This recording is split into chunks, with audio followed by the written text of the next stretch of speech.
Good afternoon, नमस्कार। आपने कभी ये महसूस किया है कि आप किसी को चाहते हो, चाहे दोस्त हो, चाहे रिश्तेदार हो, कोई भी हो, लेकिन आप किसी एक इंसान को चाहते हो और आप कोशिश करते हो बार बार उनको इम्प्रेस करना, कुछ भी तरीके से इम्प्रेस करना, चाहे आपके काम से हो, चाहे आपके बोल से हो, कुछ भी हो सकता है। वो आपके ऊपर डिपेंड करता है कि आप किस तरीके से उनको इम्प्रेस करना चाहते हो और कोशिश करते हो, लेकिन उस तरफ से आपको ज़्यादा फीडबैक नहीं आता है। कोई रिस्पॉन्स जिस तरीके से आप एक्सपेक्ट करते हो उस तरीके से नहीं आता है। तब आपको कैसे महसूस होता है? And this is a very common thing. ये हर जगह होता है और हर वक्त होता रहता है। कभी ना कभी, कहीं ना कहीं ज़िंदगी भर ये सिनेरियो एक छोटी सी वीडियो की तरह प्ले होते रहती है, बस लोग बदलते रहते हैं। लेकिन जब ये होता है, इम्पॉर्टेंट चीज़ ये नोटिस करना है, इस पे गौर करना होता है कि आप पे क्या बीतती है। क्योंकि ये एक तरीके से एक बार्टर सिस्टम हो जाता है। मैं आपको लाइक करूं तो आप भी मुझे लाइक करिएगा। मैं लाइक करता हूं क्योंकि आपके पास ये फलाने ढिमके क्वालिटीज़ हैं। आप भी मुझे लाइक करिए क्योंकि मेरे पास भी फलाना ढिमके क्वालिटीज़ हैं। अब वो क्वालिटीज़ मैच होती हैं, नहीं मैच होती हैं, आप उसमें इंटरेस्टेड हो, नहीं इंटरेस्टेड हो, ये कई सवाल निकलते हैं। लेकिन जब हम किसी को लाइक करते हैं ना, ये एक तरीके से एक वन साइडेड ट्रैफिक फ्लो हो जाता है, वन वे स्ट्रीट। क्योंकि आप ये नहीं जानते हो कि वहाँ से किस तरीके से रिस्पॉन्स आता है। प्रॉब्लम ये होती है और तब होती है जब रिस्पॉन्स नहीं आता है या इस तरीके का रिस्पॉन्स आता है जो आपको पसंद ना हो। तब एक प्रॉब्लम क्रिएट हो जाती है। एक तरीके से एक दीवार खड़ी हो जाती है आप में और उस बंदे या बंदी के बीच में। कई लोग तो टूट जाते हैं, बिखर जाते हैं। उनको समझ में नहीं आता कि इस रिजेक्शन को, एक तरीके से रिजेक्शन ही है, एक तरीके से एक पुशबैक है। वो आपको उनसे दूर धकेल रहे हैं कि उनको, और ये बोल रहे हैं कि आप मेरे से 10 फीट दूर रहो, बात करो लेकिन 10 फीट दूर से, करीब आने की कोशिश मत करना, ये बोलना चाह रहे हैं। और जब ये मैसेज आता है हमें कुछ हो जाता है। और खास करके जब हम एक तरीके से सीरियस लेवल पे आ जाते हैं और एक मकसद हो जाए कि मुझे इस बंदे या बंदी के साथ बस जोड़ना है किसी भी तरीके से, और दैट इज डेंजरस इसलिए क्योंकि ये एक इमोशनल खेल शुरू हो जाता है। और जब इमोशनल खेल शुरू हो जाता है और अगर आप उस इमोशन को समझ नहीं पाते हो और उसको कंट्रोल नहीं कर पाते हो, फिर बहुत ज़्यादा डैमेज हो सकता है, फिजिकली, मेंटली और इमोशनली। तीनों एरिया में बहुत बुरी तरह से लग सकता है। स्पेशली अगर आपकी, मैं एक मेडिकल टर्म यूज़ करूँ, इम्यूनिटी लो है। और इम्यूनिटी लो होने का मतलब तो आप जानते हो ना कि शरीर के अंदर जो ताकत होती है बैक्टीरिया या वायरस को फाइट करने की, वो ताकत नहीं होती है।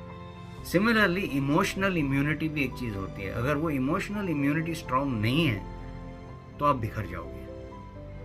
बट द थिंग इज, जो मैंने समझा और मैंने इसको इस्तेमाल भी किया है, यूज्ड इट प्रैक्टिकली, जब हम अपने आप को जानते हैं, हमारी काबिलियत, हमारी कैपेबिलिटीज़, हमारी कॉम्पिटेंसी, अगर ये हम आइडेंटिफाई करते हैं और हम जानते हैं कि हमारे अंदर ये क्वालिटीज़ हैं, तो एक तरीके से ये आपका एक शील्ड बन जाता है, एक कवच बन जाता है। और ये चीज़ बहुत ज़रूरी है आपको ध्यान में रखना कि आप एक अलग यूनिक इंडिविजुअल हो और दूसरा बंदा या बंदी एक अलग इंडिविजुअल है। तो आप उसको कंपेयर नहीं कर सकते हो। अगर आप अपने आप को नहीं समझ पाते हो और इमोशन के साथ बह जाते हो, then there is serious problem, आपके लिए भी और दूसरे बंदे के लिए भी। लेकिन अगर आप समझते हो तब आप एक मैसेज उस बंदे या बंदी को भेज सकते हो कि कोई बात नहीं, ये मेरे फीलिंग्स है, आपके फीलिंग्स जो भी हो, नो प्रॉब्लम, मैं इससे आगे निकल सकता हूं, आई कैन डू बेटर। सवाल ये उठता है कि क्या हम अपने कैलिबर, अपनी कैपेबिलिटीज को एक लेवल से दूसरी लेवल तक ले जा सकते हैं या नहीं। इस हद तक अपनी कैपेबिलिटीज को एनहांस करना है, आगे बढ़ाना है कि लोग देखें और समझ जाए कि इस बंदे में या इस बंदी में कुछ बात है, दम है। ये छोटे मोटे इमोशनल स्पीड ब्रेकर्स से रुकने वाले नहीं हैं। ये उन बंदों या बंदियों में से हैं जो अपने आप को सिचुएशन से आगे ले जाते हैं, उससे ऊपर ले जाते हैं, यानी कि वहीं रुक जाते हैं। ये हमें करना है, ये वर्क हमें करना है, क्योंकि एक चीज तय है, लाइफ में हर कोई बंदा या बंदी से आप रिलेशनशिप नहीं बना सकते हो। एक कहावत है ना, इंग्लिश में बोलते हैं, this is not my cup of T. मतलब हर चीज मेरे लायक नहीं बन सकती है। सिमिलरली आप हर किसी के लायक नहीं बन सकते हो। It's a part of life, ऐसे ही होता है। हमें इन सब चीजों से ऊपर आना है, कैपेबिलिटी में, मेंटली, फिजिकली, इमोशनली और स्पिरिचुअली। ये चारों सेक्शन में हमें अपने आप को बढ़ाना है, तब जाकर जो रिस्पेक्ट हम चाहते हैं, जो अप्रिसिएशन हम चाहते हैं, वो तब जाकर मिलेगी, अपने समय पे और अपनी तरीके से। हमारा काम है आगे बढ़ना, ना ही किसी को हेट करना है, नफरत तो बिल्कुल ही नहीं करना है। उल्टा उनको एक तरीके से शुक्रिया अदा करना चाहिए उन्हें कि वो आपको एक बहुत ही कीमती लेसन दे रहे हैं, एक सबक सिखा रहे हैं आपको कि आप इस रोज ही घर घर की कहानी वाली ड्रामा में नहीं फंसना है। बहुत आसान है कहने के लिए, लेकिन हकीकत है, होता है। घर घर की कहानी, ड्रामा, जहां पे सब लोग ड्रामा क्वीन हो जाते हैं, सब लोग समझते हैं अपनी अपनी पिक्चर में अपनी रोल निभा रहे हैं। ये पिक्चर नहीं है, ये हकीकत है। यहां पर आपको इतने सारे टेक्स नहीं मिलेंगे, ज्यादा से ज्यादा 1 या 2 टेक मिलेंगे। उसके बाद सारा सिनेरियो ही बदल जाएगा, आपको समझ में नहीं आएगा हो क्या गया है।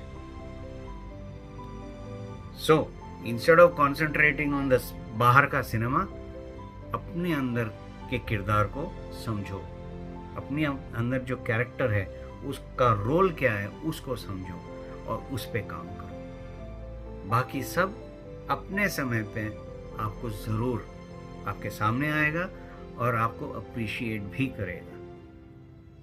ये बहुत ही गहरी सोच वाली बात है दोस्तों, और इस पे सोचना और बाद में अमल करना उतना ही इम्पोर्टेंट है। सोचिएगा ज़रूर, फायदेमंद में रहोगे आप।